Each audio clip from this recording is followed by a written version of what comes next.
Ռուսաստանի նախագահ Վլադիմիր Պուտինի առաջիկա այցը Հնդկաստան մեծ նշանակություն ունի երկու երկրների միջև գործընկերության զարգացման համար։ Այս կարծիքը հայտնել է Հնդկաստանի արտաքին գործերի նախկին առաջին փոխնախարար եւ խորհրդարանի վերին պալատի ներկայիս անդամ Հարշ Վարդհան Շրինգլան պատասխանելով 10-ի հարցին Վիվեկանանդա միջազգային հիմնադրամում անցկացված Հնդկաստանի եւ Ռուսաստանի միջև ռազմավարական գործընկերության 25-ամյակի նվիրված համաժողովի շրջանակներում։ Սա շատ կարևոր եւ նշանակալի այց է։ Վստահ եմ, որ մենք կունենանք բազմաթիվ նվաճումներ, որոնք կհայտարարվեն այս այցի ընթացքում։ Շրինգլան կարծում է, որ երկկողմ հարաբերությունների զարգացման տեսանկյունից Պուտինի այցը Հնդկաստան շատ նշանակալի կլինի։ Խորհրդարանականի խոսքով Հնդկաստանը եւ Ռուսաստանը միասին երկար ճանապարհ են անցել։ Այսօր այս հարաբերությունները բնութագրվում են վստահությամբ, բարեկամությամբ, համագործակցությամբ եւ փոխադարձ հարգանքով, ասել է նա, նշելով նաեւ ամուր տնտեսական գործընկերությունը եւ պաշտպանության, տիեզերքի եւ էներգետիկայի ոլորտներում լայնածավալ համագործակցությունը։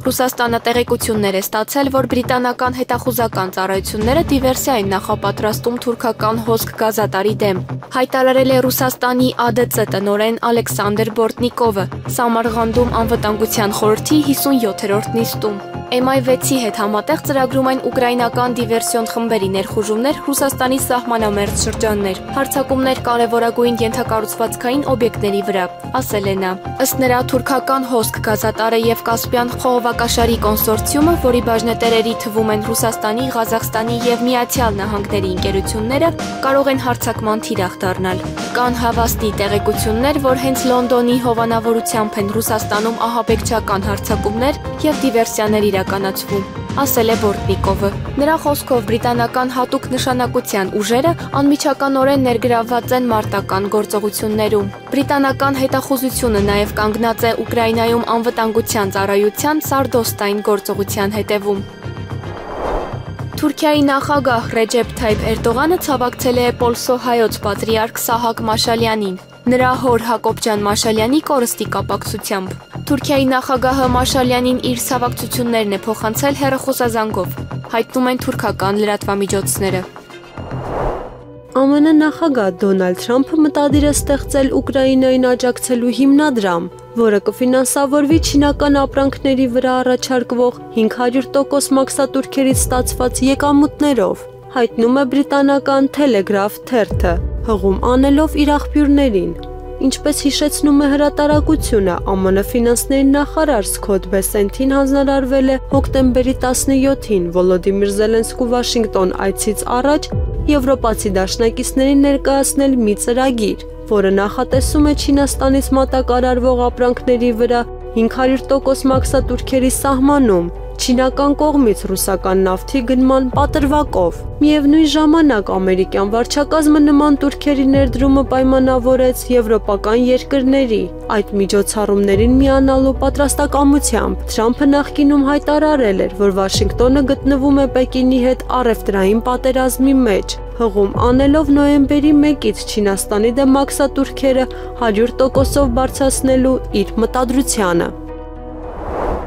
Ուկրաինայում հակամարտությունը վաղուց կլուծվեր, եթե ԵՄ առաջնորդները չստիպեին Վոլոդիմիր Զելենսկուն շարունակել ռազմական գործողությունները եւ չխոչընդոտեին ԱՄՆ նախագահ Դոնալդ Թրամփի միջնորդական ջանքերը։ Նման կարծիք է հայտնել Հունգարիայի վարչապետ Վիկտոր Օրբանը, նշելով նաեւ, որ ԵՄ առաջնորդները փորձում են Թրամփին իրենց կողմը գրավել։ Ինչ վերաբերում է ուկրաինա-ռուսական պատերազմին, նախագահ Թրամփը վաղուց խաղաղություն կհաստատեր, եթե եվրոպացիները անընդհատ կուլիսներից չսադրեին Զելենսկուն, ասել է վարչապետը։ Նա կարծում է, որ ուկրաինական հակամարտությունը չի ավարտվում, քանի որ Բրյուսելը խոչընդոտում է Վաշինգտոնի միջնորդական ջանքերը։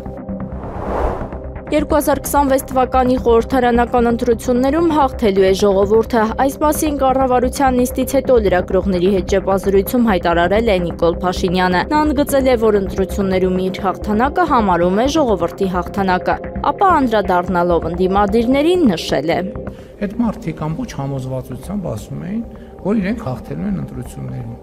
Ճիշտ է, ասում էին, որ հաղթելու են, իրանք էլ գալու են, գնդակահարելու են, էս են անելու են, անելու են։ Ինչ եղավ։ Եղավ են, ինչ եղավ։ Հաղթեց ով, հաղթեց ժողովուրդը։ 100% կարող եք վստահ լինել, որ 2026 թվականի խորհրդանական ընտրություններում հաղթելու է ժողովուրդը։ Կառավարությունը որոշել է դադարեցնել դատապարտյալների հիվանդանոց քրեակատարողական հիմնարկի գործունեությունը, այս մասին հայտարարել են կառավարության այսօրվա նիստում։ Որոշմամբ առաջարկվում է հիմնարկում պահվող դատապարտյալների եւ կալանավորված անձանց բուժման գործընթացը կազմակերպել Արմավիր ՔԿՀ-ում ստեղծված քրեակատարողական բժշկության կենտրոն ՊՕԱԿ-ի նոր տեղամասում, իսկ հոգեկան առողջության խնդիրներ ունեցող անձանց բուժումը հոգեկան առողջության պահպանման մասնագիտական կենտրոնում։ Այսպիսով ակնկալվում է ապահովել քրեակատարողական համակարգի առավել օպտիմալ եւ արդյունավետ գործունեությունը, ինչպես նաեւ դրա առջեւ դրված խնդիրների լուծման նպատակով հատկացվող ֆինանսական միջոցների արդյունավետ եւ նպատակային տնօրինումը, ասված է որոշման հիմնավորման մեջ։ Ինչ վերաբերվում է դատապարտյալների հիվանդանոց ՔԿՀ-ին ամրակցված զենքերին, զինամթերքին եւ հատուկ միջոցներին, ապա դրանք կհանձնվեն ԱՆ քրեակատարողական ծառայության կենտրոնական մարմնի պահպանության ապահովման բաժին դատապարտյալների եւ կալանավորված անձանց փոխադրման գործընթացն իրականացնելուց հետո։ Իդեպ դատապարտյալների հիվանդանոցի, ինչպես նաև Նուբարաշեն, Վարդաշեն, Երևան կենտրոն քրեակատարողական հիմնարկները փակելու հնարավորությունը նախատեսվել է քննարկել Արդարադատության նախարարի 2023 թվականի հոկտեմբերի 20-ի հրամանի հիման վրա։ Վարդան Հովակիմյանը նշանակվել է Եվրոպական միությունում Հայաստանի Հանրապետության ներկայացուցչությանը կից Հայաստանի Հանրապետության պաշտպանության հարցերով կցորդ մինչև 2027 թվականի օգոստոսի 27-ը։ Այս մասին որոշում է ստորագրել Նիկոլ Փաշինյանը։ Վարչապետի մեկ այլ որոշման Վարդան Հովակիմյանը համատեղության կարգով նշանակվել է Բելգիայի թագավորությունում Հայաստանի Հանրապետության դեսպանությանը կից Հայաստանի Հանրապետության պաշտպանության հարցերով կցորդ։ Հովանավանքի հոգևոր հովիվ Տեր Արամ Քահանա Ասատրյանը հարցաքննվել է, այս մասին հայտնել է քննչական կոմիտեի մամուլի քարտուղար Կիմա Ավդալյանը։ Տեր Արամ Քահանա Ասատրյանը հարցաքննվել է իշխանական կամ ծառայողական լիազորությունները կամ դրանցով պայմանավորված ազդեցությունն օգտագործելով հավաք կազմակերպելուն կամ դրան մասնակցելուն խոչընդոտելու կամ հարկադրելու, ինչպես նաև հավաքին մասնակցելու կամ հավաքին մասնակցելուց հրաժարվելու նպատակով նյութապես շահագրգռելու հատկանիշներով նախաձեռնված քրեական վարույթի շրջանակում, թե երբ է Քահանան հարցաքննվել Արագածոտնի թեմի առաջնորդարանում խուզարկություններից առաջ թե հետո, այս հարցերի վերաբերյալ իրավապահ կառույցից մանրամասներ չեն հայտնել։ Եվրահանձնաժողովի ղեկավար Ուրսուլա ֆոն դեր Լեյենը առաջին անգամ կարող է մերժել ԱՄՆ նախագահ Դոնալդ Թրամփի վարչակազմի խոսքը համաշխարհային նավագնացությունից ջերմոցային գազերի արտանետումների կրճատման մասին ՄԱԿ-ի համաձայնագրին աջակցելու մասին է հայտում է Եվրոակտիվ պորտալը վկայակոչելով իր աղբյուրները։ Այս շաբաթ Լոնդոնում Եվրահանձնաժողովի նախագահ Ուրսուլա ֆոն դեր Լեյենը հնարավոր է առաջին անգամ կարող է ոչ ասել Թրամփի վարչակազմին աջակցելով համաշխարհային նավագնացությունից ջերմոցային գազերի արտանետումների կրճատման մասին ՄԱԿ-ի համաձայնագրին ասվում է նյութում։ Եվրահանձնաժողովի աղբյուրների տվյալներով ֆոն դեր Լեյենն անձամբ է ամուր դիրքորոշում որդեգրել այդ հարցում, ինչը վկայում է քաղաքական ռիսկի դիմելու պատրաստակամության մասին, ինչը նախկինում չի նկատել ԱՄՆ-ի հետ հարաբերություններում։ Եթե այդ տեղեկությունը հաստատվի, դա կարող է դառնալ առաջին դեպքը, երբ ֆոն դեր Լեյենը բացահայտ մարտահրավեր կնետի Թրամփի վարչակազմին մի շարք զիջումներից հետո, ընդգծվել է նյութում։ ԱՄՆ պաշտպանության նախարար Փիթ Հեքսեթը ՆԱՏՕ-ի անդամ երկրներին հորդորել է մեծացնել ամերիկյան սպառազինության գնումները Ուկրաինայի համար Prioritize Ukraine Requirements List ծրագրի շրջանակում, հաղորդում է Reuters-ը։ Խաղաղությունը ձեռք է բերում ոչ թե բարձր հայտարարություններով կամ սպառնալիքներով, այլ ուժով։ Երբ ունես իրական կարողություններ, նույնիսկ հակառակորդներն են քեզ հարգում, հայտարարել է Հեքսեթը։ Նա ընդգծել է, որ Վաշինգտոնը ակնկալում է ավելի շատ պետությունների միանալ նախաձեռնությանը եւ հատկացնել լրացուցիչ միջոցներ Կիևին ամերիկյան սպառազինություն մատակարարելու համար, որպիսի պատերազմը հասցվի խաղաղ ավարտի։ Ավելի վաղ Euractiv-ը հաղորդել էր, որ ԵՄ ռազմական աջակցությունը Ուկրաինային զգալիորեն նվազել է 2025 թվականի ամռանը, չնայած PURL ծրագրին։ ՆԱՏՕ-ի միասնությունը փլուզվել է Ռուսաստանի հետ դաշինքի լայնածավալ հակամարտության ռիսկի պատճառով։ Այս մասին հայտարարել է ԱՄՆ բանակի պաշտոնաթող գնդապետ, Պենտագոնի ղեկավարի նախկին խորհրդական Դուգլաս Մակգրեգորը։ ՆԱՏՕ-ն միասնական չէ Ռուսաստանի հետ պատերազմելու իր ցանկության մեջ։ ՆԱՏՕ-ի միասնության մասին առասպելը փլուզվում է ճնշման տակ, նշել է նախկին զինվորականը։ Փորձագետի խոսքով եվրոպական շատ պետություններ կհրաժարվեին ավելի լայնածավալ պատերազմի մեջ մտնել Ռուսաստանի հետ, իսկ նրանց մի մասը՝ Հունգարիան, Սլովակիան եւ Չեխիան արդեն բացահայտ հայտարարել են այդ մասին։ Միևնույն ժամանակ, նշել է Մակգրեգորը, ուժեղ բանակ ունեցող Լեհաստանը չի ցանկանա ռիսկի դիմել իր արագ զարգացող տնտեսությամբ, իսկ Ֆրանսիան, Գերմանիան եւ Մեծ Բրիտանիան արդեն բախվել են ներքին խնդիրների եւ նույնպես չեն ցանկանում ռազմական հակամարտության մեջ մտնել Մոսկվայի հետ։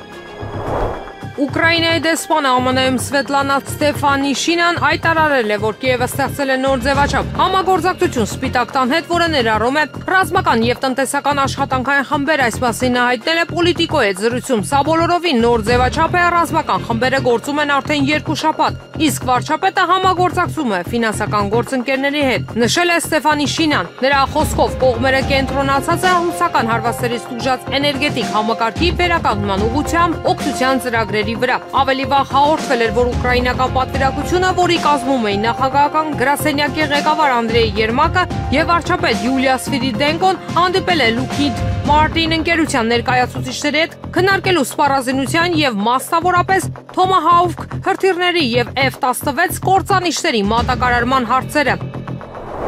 Սիրիայի անցումային առաջնորդ Ահմեդ Ալ-Շարան հանդիպում է ունեցել Ռուսաստանում սիրիական Սփյուռքի ներկայացուցիչների հետ։ Հանդիպումը տեղի ունեցել Մոսկվայի հյուրանոցներից մեկում, հաղորդում է ՌԻԱ Նովոստին։ Հոկտեմբերի 15-ին Սիրիայի նախագահ Ահմեդ Ալ-Շարան ժամանել է Մոսկվա իր առաջին աշխատանքային այցով, որի ընթացքում նա հանդիպել է Ռուսաստանի նախագահ Վլադիմիր Պուտինի հետ։ Բանակցությունները տևել են ավելի քան 2.5 ժամ։ Բանակցությունների ընթացքում Պուտինը հայտարարել է, որ Մոսկվայի հարաբերությունները Դամասկոսի հետ միշտ առաջնորդվել են սիրիացի ժողովրդի շահերով։ Նա նշել է նաև, որ Ռուսաստանը երբեք չի կապել Սիրիայի հետ հարաբերությունների զարգացումը որևէ հատուկ շահերի կամ քաղաքական նպատակահարմարության հետ։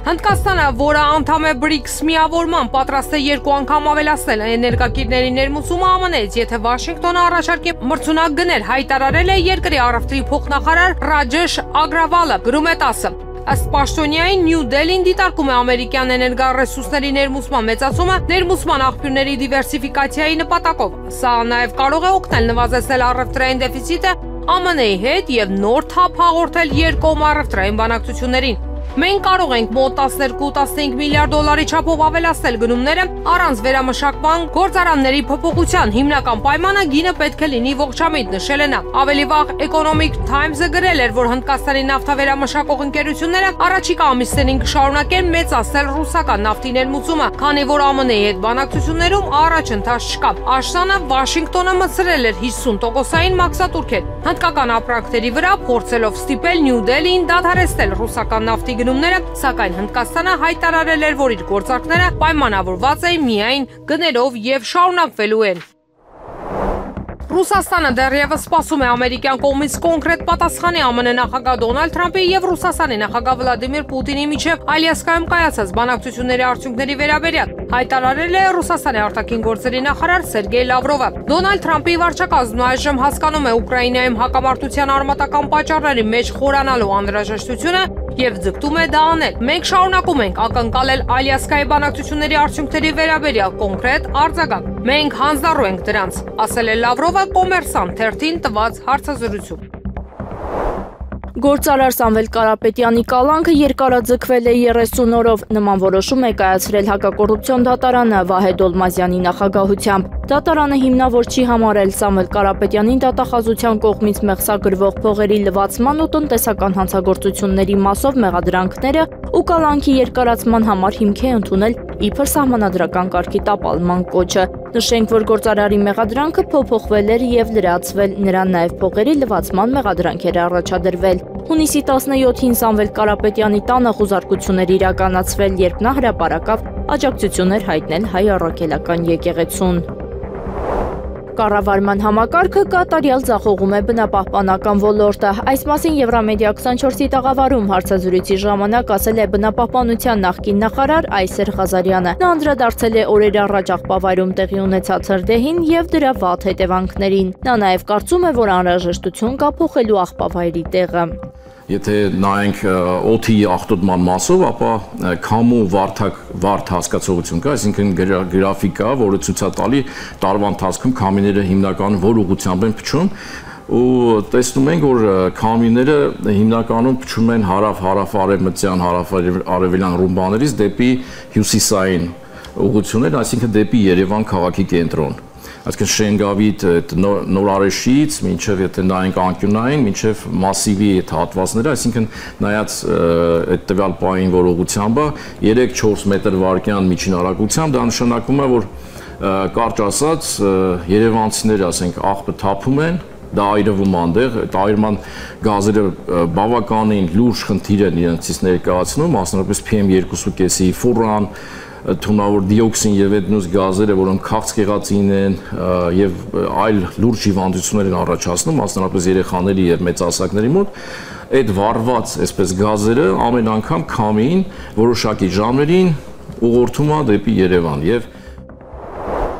Արագածոտնի թեմի առաջնորդ Մկրտիչ եպիսկոպոս Պրոշյանը 2 ամսով կալանավորվել է։ Երևան քաղաքի առաջին ատյանի ընդհանուր իրավասության քրեական դատարանը դատավոր Կարեն Ֆարխոյանի նախագահությամբ բավարարել է քննիչի ներկայացրած միջնորդությունը։ Փաստաբան Երև Սարգսյանի խոսքով դատարանը սահմանափակել է տեսակցությունները Սրբազանի հետ։ Թույլատրվել է միայն մոր հետ տեսակցել։ Նշենք, որ 3 հոկտեմբերի 15-ին քննչական կոմիտեն ձերբակալել էր Արագածոտնի թեմի առաջնորդ Մկրտիչ եպիսկոպոս Պրոշյանին։ Մկրտիչ Սրբազանը մեղադրվում է քրեական օրենսգրքի 149-րդ հոդվածի 2-րդ մասի 4-րդ կետով, այն է ընտրական իրավունքի իրականացմանը, ընտրական հանձնաժողովների աշխատանքներին կամ ընտրությանը մասնակցող անձանց լիազորությունների իրականացմանը խոչընդոտելը եւ քրեական օրենսգրքի 236-րդ հոդվածի 3-րդ մասով, այն է հավաքանցկացնելուն կամ դրան մասնակցելուն խոչընդոտելը կամ հարկադրելը, ինչպես նաև հավաքին մասնակցելու կամ հավաքին մասնակցելուց հրաժարվելու նպատակով նյութապես շահագրգռելը։ Վարչապետ Նիկոլ Փաշինյանը 3 կառավարությունում հյուրընկալել էր աշխատանքային այցով Հայաստանում գտնվող Բելգիայի թագուհին Նորին Մեծություն Մաթիլդային։ Այս մասին տեղեկացնում են կառավարության մամուլի ծառայությունից։ Վարչապետը ողջունել է թագուհու այցը Հայաստան եւ հույս հայտնել, որ նա մեր երկրից կստանա ջերմ տպավորություններ։ Թագուհի Մաթիլդան շնորհակալություն է հայտնել ջերմ հյուրընկալության համար եւ նշել, որ տպավորված է Հայաստանով։ Նորին Մեծությունը կարևորել է մագիկայուն զարգացման նպատակների պաշտպանությունն ու այդ նպատակով միջոցառումների իրականացումը։ Մտքեր են փոխանակվել նաև Հայաստանի եւ Ադրբեջանի միջև խաղաղության հաստատման եւ տարածաշրջանում կայունության ապահովմանը միտված ջանքերի շուրջ։ ԱՄՆ նախագահ Դոնալդ Թրամփը արժանի է Նոբելյան խաղաղության մրցանակի մերձավոր արևելքում իրավիճակը կարգավորելու իր ջանքերի համար։ Լրագրողներին ասել է Հունգարիայի արտաքին գործերի նախարար Փիթր Սիյարտոն։ Թրամփը անկասկած կարժանանար Նոբելյան խաղաղության մրցանակին, քանի որ նա շատ բան է արել ոչ միայն Ուկրաինայում, այլև ամբողջ աշխարհում խաղաղություն հաստատելու համար։ Ես աշխարհում միակ արտաքին գործերի նախարարն էի, ով 5 տարի առաջ մասնակցեց Աբրահամի համաձայնագրերի ստորագրման արարողությանը Վաշինգտոնում։ Այդ համաձայնագրերը առաջին քայլ էին, որոնք իրական հույս էին ներշնչում մերձավոր արևելքի ժողովուրդներին խաղաղ եւ անվտանգ կյանքի վերադարձի համար։ Եվ հիմա 3 ձեռք բերված համաձայնագիրը երկրորդ հաջող քայլն է, նշել է նա։ Սիյարտոն հույս է հայտնել, որ տասնամյակներ տևած անհաջող փորձերից հետո այս լուծումը կարող է իսկապես խաղաղություն բերել մերձավոր արևելքի տարածաշրջան։ Պաղեստինի նախագահ Մահմուդ Աբասը հրամայել է 3 ամսվա ընթացքում պատրաստել ազգային սահմանադրության առաջին նախագիծը, ըստ նրա հատուկ դեսպանորդ եւ նախկին վարչապետ Մոհամեդ Շտայեհի։ Ես նաև սահմանադրությունը մշակող հանձնաժողովի անդամ եմ, ասել է նա Ժնևում ՄԱԿ-ի կողմից հավատարմագրված լրագրողների ասոցիացիայի համար կազմակերպված ճեպազրույցի ժամանակ։ Նախագահը մեզ 3 ամիս ժամանակ է տվել Պաղեստինի սահմանադրության առաջին նախագիծն ավարտելու համար։ Հիմա մենք Պաղեստինի ինքնավարությունը կվերածենք Պաղեստինի պետության։ Հոկտեմբերի 13-ին Եգիպտոսի Շարմ էլ-Շեյխ քաղաքում տեղի ունեցավ խաղաղության գագաթնաժողով, որը հրավիրվել էր Գազայի հատվածում հրադադարի եւ այնտեղ պահվող բոլոր իսրայելցի պատանդների ազատ արձակման կապակցությամբ։ Մեծ Բրիտանիան ռազմական մասնագետներ կուղարկի Մոլդովա, տեղի զորքերին անօդաչու թռչող սարքերի դեմ պայքարի մարտավարություն վարժեցնելու համար, ասվում է Մեծ Բրիտանիայի պաշտպանության նախարարության հայտարարության մեջ։ Այնտեղ նշվում է, որ բրիտանացի ռազմական փորձագետները, որոնք մասնագիտանում են անօդաչու թռչող սարքերի դեմ պայքարի գործողություններում, կուղարկվեն Մոլդովա։ Նրանք նաև կօգնեն Մոլդովայի զինված ուժերին վարժեցնել անօդաչու թռչող սարքերի դեմ պայքարի մարտավարությունը։ Հոկտեմբերի 8-ին Մոլդովայի կառավարությունը հաստատեց երկրի համար նոր ռազմական ռազմավարություն, որը Ռուսաստանը եւ Մերձ Դնեստրում գտնվող խաղաղապահ ուժերը համարում են սպառնալիք եւ նպատակ է դնում ռազմական ծախսերը հասցնել ՀՆԱ-ի առնվազն 1%-ի։ Միացյալ Նահանգները կարող է 2026 թվականի աշխարհի առաջնության խաղերը տեղափոխել բարձր հանցագործության մակարդակ ունեցող քաղաքներից։ Սրա մասին հայտարարել է ԱՄՆ նախագահ Դոնալդ Թրամփը Սպիտակ տանը իր արգենտինացի գործընկեր Խավիեր Միլեի հետ հանդիպման ժամանակ լրագրողների հարցերին պատասխանելիս։ Հարցին թե արդյոք նա կզրկի Բոստոնին խաղերը հյուրընկալելու իրավունքից հանցագործության պատճառով, նա նշել է. «Մենք կարող ենք զրկել նրանց դրանից։ Ես սիրում եմ Բոստոնի բնակիչներին։ Գիտեմ, որ խաղերի տոմսերը վաճառված են, բայց դուք վատ քաղաքապետ ունեք»։ Պատասխանը այո, եթե ինչ-որ մեկը լավ աշխատանք չի կատարում եւ ես կարծում եմ, որ պայմանները անվտանգ չեն, ես կզանգահարեմ FIFA-ի ղեկավար Ջանին Ինֆանտինյոին, ով ֆենոմենալ մարդ է, եւ կասեմ եկեք սա տեղափոխենք ուրիշ տեղ, եւ նա կանի դա, ասել է նա։ 2026 թվականի աշխարհի առաջնությունը կանցկացվի ԱՄՆ-ում, Մեքսիկայում եւ Կանադայում, հունիսի 11-ից հուլիսի 19։ Եվրոպական խորհրդային պետությունը չկարողացավ թուլացնել Ռուսաստանը։ Նման կարծիք է հայտնել ֆին պրոֆեսոր Թոմաս Մալինենը։ Խորհրդային պետությունում ոմանք գուցե մտածում էին, որ Ռուսաստանը կթուլանա, բայց տեղի ունեցավ հակառակը։ Երկիրը հիմա ավելի մարտունակ է, քան երբևէ, ընդգծել է պրոֆեսորը։ Մալինենի կարծիքով եվրոպական երկրները ձախողել են ուկրաինական հակամարտությունը խաղաղ ճանապարհով լուծելու բոլոր փորձերը, առաջնորդվելով Ռուսաստանի Դաշնությունը թուլացնելու եւ աշխարհը երրորդ համաշխարհային պատերազմի տանելու ցանկությամբ։ Մեծ Բրիտանիան 6 ամսվա ընթացքում Ուկրաինային է մատակարարել ավելի քան 85,000 ռազմական անօդաչու թռչող սարք, արագացնելով ներքին արտադրությունը ըստ Մեծ Բրիտանիայի պաշտպանության նախարար Ջոն Հիլիի հայտարարության։ Նա նշել է, որ Մեծ Բրիտանիան մեծացնում է Ուկրաինային ցուցաբերվող աջակցությունը ստորագրելով նոր արդյունաբերական գործընկերություններ եւ վերջին 6 ամիսների ընթացքում մատակարարելով ավելի քան 85,000 անօդաչու թռչող սարք։ Հայտարարության մեջ նաեւ նշվում է, որ երկիրը մշակում է հազարավոր նոր անօդաչու թռչող սարքեր։ ՆԱՏՕ-ի պաշտպանության նախարարները չորեքշաբթի օրը կայանալիք հանդիպման ժամանակ չեն քննարկի Կիևին հեռահար հարձակողական հրթիռների մատակարարման հարցը։ Հանդիպումից առաջ հայտարարել է ՆԱՏՕ-ի գլխավոր քարտուղար Մարկ Ռյուտեն։ Նրան հարցրել են, թե արդյոք նա կարծում է, որ ժամանակն է, որ Ուկրաինան ստանա ավելի մեծ հեռահարության հարձակողական հրթիռներ, այս հարցը այսօր չի քննարկվի, քանի որ դա երկկողմանի հարց է, պատասխանել է նա։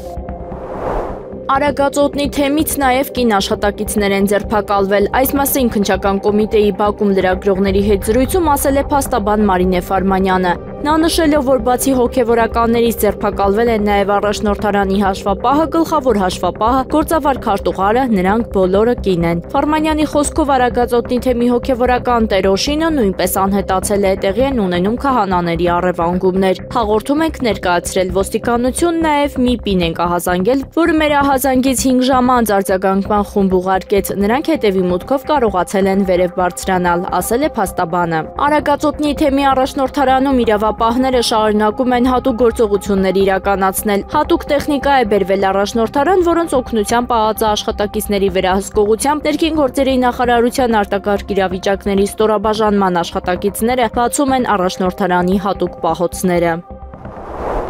Գործարար Սամվել Կարապետյանի փաստաբաններից Արամ Վարդևանյանը պնդում է, որ իր պաշտպանյալի մեր ձևով գործընթացին մասնակցելու մասին հայտարարությունը չի կարող դիտարկվել իշխանազավթման կոչ։ Նա մասնավորապես նշել է. «Բոլոր մեր հայրենակիցները վստահ են, որ լսել են Սամվել Կարապետյանի հունիսի 7-ի հայտարարությունը։ Ինչ կոչի մասին է խոսքը, մեր ձևով արտահայտությունն է իշխանությունը զավթելու կոչ, թե եկեղեցու կողքին կանգնելը։ Հիմա 2018-ին բազմաթիվ կոչեր են հնչել այն ժամանակ ազգային ժողովի պատգամավոր Նիկոլ Փաշինյանի կողմից, ով փողոցային շարժում սկսած անձի կարգավիճակով էր։ Օրինակ, երբ հնչում էր, որ կամ ես կլինեմ վարչապետ, կամ ՀՀ վարչապետ չի ունենա, շատ ավելի նման է իշխանությունը բռնությամբ զավթելու կամ սահմանադրական կարգը տապալելու կոչի, քան եթե քաղաքական գործիչները չհաջողեն, ապա մենք էլ մեր ձևով կմասնակցենք այդ գործընթացին խոսքը, ասել է Վարդևանյանը։ Pace Եվրահանձնաժողովը ցանկանում է ստեղծել անօթաչու թռչող սարքերի դեմ պայքարի ցանց մինչև 2027 թվականի վերջը։ Եվրահանձնաժողովը ցանկանում է ստեղծել անօթաչու թռչող սարքերի դեմ պայքարի արդյունավետ ցանց, որը լիովին կգործի մինչև 2027 թվականի վերջը։ Նշվում է, որ համակարգը կընդգրկի բոլոր կողմերը, ակնկալվում է, որ Եվրահանձնաժողովը հաջորդ շաբաթ Եվրամիության անդամ պետությունների ղեկավարներին կներկայացնի նախագծի իրականացման ճանապարհային քարտեզը։ Համակարգը նաև հաշվի կառնի Եվրամիության բոլոր սահմանների համար ընդհանուր անվտանգության հարցերը, ինչպիսիք են սահմանային անվտանգությունը, միգրացիայի ռազմականացումը, կարևորագույն ենթակառուցվածքների պաշտպանությունը կամ միջազգային կազմակերպված հանցագործությունը, նշվում է փաստաթղթում։ Ավելի վաղ Եվրահանձնաժողովի նախագահ Ուրսուլա ֆոն դեր Լայենը հայտարարել էր, որ Եվրահանձնաժողովը կառաջարկի անապահ միջոցներ Եվրոպայի արևելյան թևում անօթաչու թռչող սարքերի պատ ստեղծելու համար։ Նա նաև նշել է, որ Եվրամիության արձագանքը Եվրամիության օդային տարածք ենթադրյալ ներխուժումներին կլինի վճռական եւ միասնական։ Այլընտրանք Գերմանիայի համար կուսակցության падգամավոր Մարկուս Ֆրոնմայերի այցը Ռուսաստան պետական դավաճանություն կհամարվի։ Նման իրավական հետևանքներով սպառնացել է Քրիստոնեա-սոցիալական միության գլխավոր քարտուղար Մարտին Հուբերը։ Նա կուսակցությանը կոչ է արել արգելել падգամավորին մեկնել Ռուսաստան, քանի որ ֆոն Մայերը Կրեմլին կփոխանցի գաղտնի տեղեկատվություն, դրանով իսկ լուրջ վտանգի տակ դնելով Գերմանիայի եւ Եվրոպայի անվտանգությունը։ Ֆրոնմայերը պատասխանել է Հուբերի քննադատությանը հայտարարելով, որ Ուկրաինայի հակամարտության բոլոր կողմերի հետ երկխոսությունը բխում է Գերմանիայի շահերից։ Եթե հետևենք իշխող կուսակցությունների տրամաբանությանը, ապա նույնիսկ Դոնալդ Թրամփը պետական դավաճան է միայն այն պատճառով, որ խոսում է Վլադիմիր Պուտինի հետ, նշել է կուսակցության падգամավորը։ Չինաստանը պատրաստ է ԱՄՆ-ի հետ առևտրային պատերազմի, սակայն չի փակում բանակցությունների դուռը։ Այս մասին հայտնել է Վաշինգտոնում ՉԺՀ դեսպանատան մամուլի քարտուղար Լյու Պենյուը։ Նա նշել է, որ առևտրային պատերազմների մասով Պեկինի դիրքորոշումը հետևողական է։ Եթե ծեծկրտուկ լինի, մենք կպայքարենք, եթե բանակցություններ լինեն, դուռը բաց է, պարզաբանել է դիվանագետը։ Գործակալության զրուցակիցը նաև հայտարարել է, որ բանակցությունների պահանջը եւ մաքսատուրքերի միաժամանակյա սպառնալիքները Չինաստանի հետ փոխգործակցության սխալ ճանապարհ են։ Մեկնաբանելով Գազայի հատվածի կարգավորման հարցը, Պենտագոնի քարտուղար Փիթ Հեքսեթը հայտարարել է, որ բոլորը հասկանում են, որ Ամերիկայի նախագահ Դոնալդ Թրամփը խաղաղության նախագահ է, ով աջակցում է նրանց, ովքեր կողմ են Միացյալ Նահանգներին, հույս հայտնելով, որ նմանատիպ օրինաչափություն կարելի է դիտարկել նաև Ուկրաինայի հակամարտության դեպքում։ Աշխարհը տեսավ, որ մեր Թրամփը խաղաղության նախագահ է, որը ձգտում է խաղաղության, աջակցում է նրանց, ովքեր կանգնած են Միացյալ Նահանգների կողքին։ Սա այն է, ինչ մենք տեսանք Գազայի հատվածում։ Սա այն է, ինչ մենք հույս ունենք տեսնել Ուկրաինայում, ասել է Հեքսեթը Բրյուսելում ունեցած ելույթի ժամանակ։ Պենտագոնի քարտուղար Փիթ Հեքսեթն ասել է, որ խաղաղության կարելի է հասնել միայն այն դեպքում, երբ կա ուժ, այլ կերպ ասած կարողություններ, որոնք թշնամին հարգում է։ ԱՄՆ նախագահ Դոնալդ Թրամփի օրոք մենք սովորել ենք, որ պետք է ակտիվորեն ձգտել խաղաղության ուժի միջոցով։ Խաղաղություն ես ձեռք բերում, երբ ուժեղ ես։ Խոսքը կոշտ խոսքեր օգտագործելու կամ մատ թափ տալու մասին չէ։ Դուք դա ստանում եք, երբ ունեք ուժ եւ իրական կարողություններ, որոնք ձեր հակառակորդը հարգում է, ասել է Հեքսեթը Բրյուսելում ՆԱՏՕ-ի պաշտպանության նախարարների հանդիպման շրջանակներում։ Եղանակը առաջիկա օրերին Երևանում հոկտեմբերի 16-ից 3-ը, 17-ից 21-ին սպասվում է առանց ստեղումների եղանակ։ Մարզերում հոկտեմբերի 16-ից 3-ը, 17-ից 20-ին, 21-ի գիշերը սպասվում է առանց ստեղումների եղանակ։ Հոկտեմբերի 21-ից 3-ը առանձին շրջաններում սպասվում է կարճատև անձրև, քամին հարավ-արևմտյան 2-ից 5 մետր վարկյան։ Օդի ջերմաստիճանն էապես չի փոխվի։